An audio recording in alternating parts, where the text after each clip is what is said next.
Yardley and Zane Duffer ended the previous episode with Nocturnal Me by Echo and the Bunnymen, knowing full well how committed we are to the binge, and they had the audacity to not open this episode with The Killing Moon. Jonathan. Also, Nancy is now running around like she doesn't know she's in the over easy and that if she wants to get back to the sunny side up, she's got to crawl back through the gooey tree. We all know the rhyme. The one who crawls through the gooey tree has pressed their luck and now must flee. And if tomorrow you wish to see, crawl your ass back through that gooey tree. Also, after running around in every which direction, she somehow manages to end up at the correct gooey tree, unless there are multiple gooey trees, which would have also been incredibly convenient. Oh, really? Because no girl would ever blow off King Steve. Okay, these Stephen King references are just getting weird at this point. Also, we wouldn't dare play the music, but Corey Hart's Sunglasses at Night was a mega hit that was released as a single in 1984. Therefore, it wouldn't be getting radio airplay near the end of 1983, which is when the first season of Stranger Things takes place. I'll just be a minute. Steve will ascend so stealthily up to Nancy's window, which is all well and good. But if you're trying to be all I Spy with your late night meetups, how about not leaving your car parked on the street with the headlights on and the futuristic singings of one Corey Hart blasting out of the radio? Yeah, it was a drawing of an adult and a child. It said 11 on it. I suppose these two dashes could be an 11, but you looked at this for a few seconds and reached this level of certainty? For all you know, these could have been tally marks, which would have made this mean 2. Or it could have been the letter I twice, which would have made it mean I. It was a kid's drawing, Joyce. It was stick figures. Wasn't Will. Ah, yes, the old my kid's a better artist than your kid defense. It's been causing headaches for all defense attorneys since the stick figure incident of 1937. I mean, what if this whole time I've been looking for Will? I've been chasing after some other kid. Hopper chooses to say this to the mother of the kid he apparently hasn't actually been looking for. Can you just come up here? Sure, but just in case you're curious, that will be a gun in my pocket.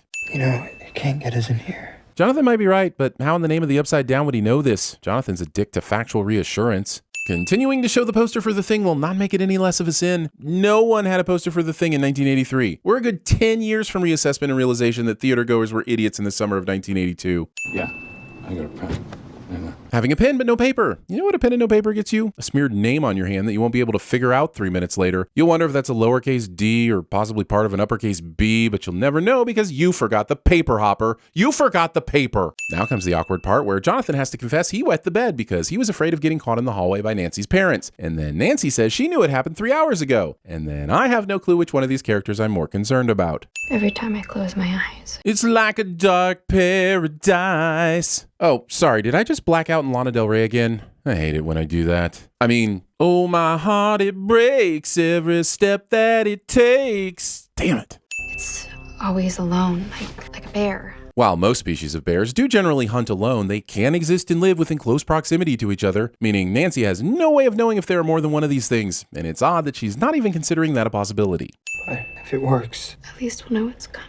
You have zero knowledge of what you need to do to protect yourself from the monster, but hey, at least that similar to a shark theory will be correct. Good choices are being made here. I made some blueberry pancakes. Putting blueberries in pancakes, or adding anything to them for that matter. They're f***ing pancakes. Why are we messing with perfect foods? your mom doesn't knock. Your mom doesn't knock. See, Nancy, that would have been the perfect time for a your mom jab. Everyone in Indiana being overly committed to this one design element. Mike, this isn't your fault. Yeah, it's Lucas's. That's sanctimonist. Well, I hope so. No way, I'm not shaking his hand. Like, I really hope so. All three of you were being a bunch of little assholes. Dustin would be the dictator of assholes at TVSins. Today is a very special day You're finally getting a haircut? because today we make history. OMG, he's getting a haircut! Today we make contact. He's not getting a haircut. Karen said she made blueberry pancakes. I made some blueberry pancakes. Yet I see no blueberries here or here. I see something that looks like blueberries here, but all the evidence suggests that she made pancakes and put blueberries on top of them. In all the ways that matter, these are not blueberry pancakes. And once again, quit f***ing with pancakes.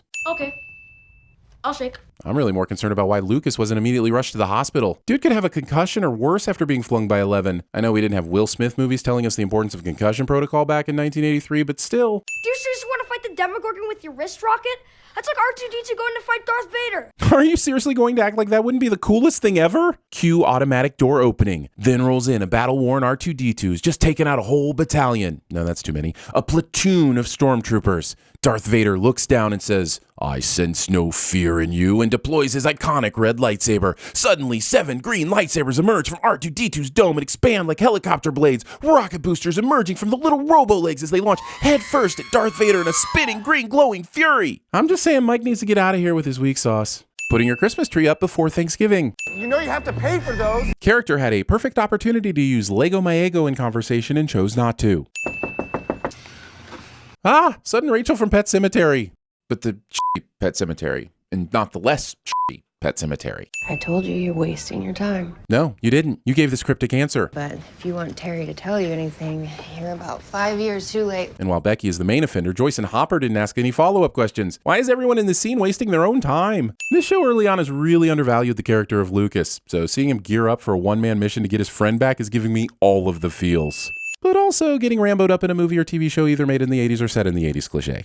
They'd pay, a couple $100 to people like my sister, give them drugs, psychedelics, LSD mostly, and then they'd strip her naked and put her in these isolation tanks. My awkward explanation of the plot of Altered States to my mother somehow makes its way into this episode. This is a cool but unnecessary flashback montage designed to explain to us everything we've already put together about Eleven's past. And since no one in the room has firsthand knowledge of what happened at the lab, this awkwardly becomes a flashback of the viewer's experience, and I don't like the creative license they're taking with my perspective. You read any Stephen King? The show doesn't care so much whether or not Joyce and Hopper have, as much as it wants you to know that the writers did. The handle of this hammer is just hanging off the edge, waiting for someone to brush by and end up with a broken toe.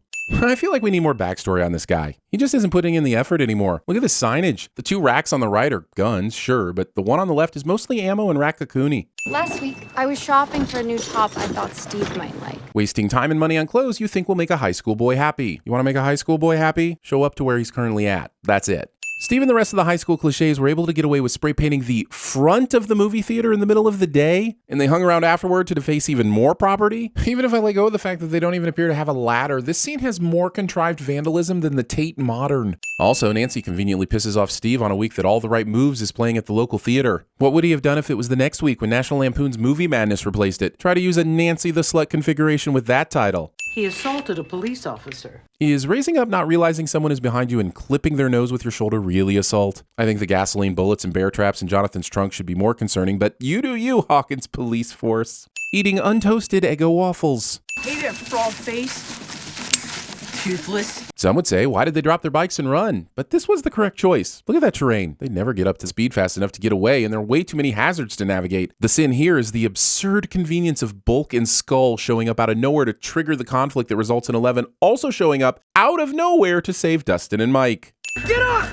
Get off me! Resorting to murder because you got your ego hurt on the playground. Our friend has superpowers, and she squeezed your tiny bladder with her mind. Okay, show, I called you out for the sheer cruelty of that scene in episode 4, but you just owned it.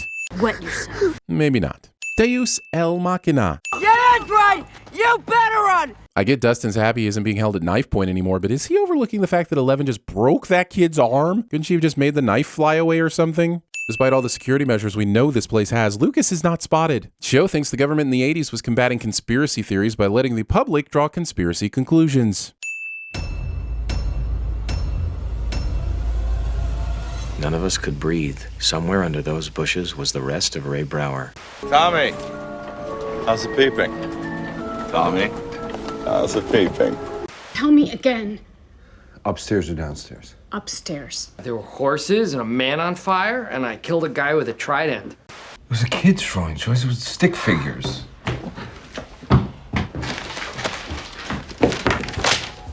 Wasn't Will.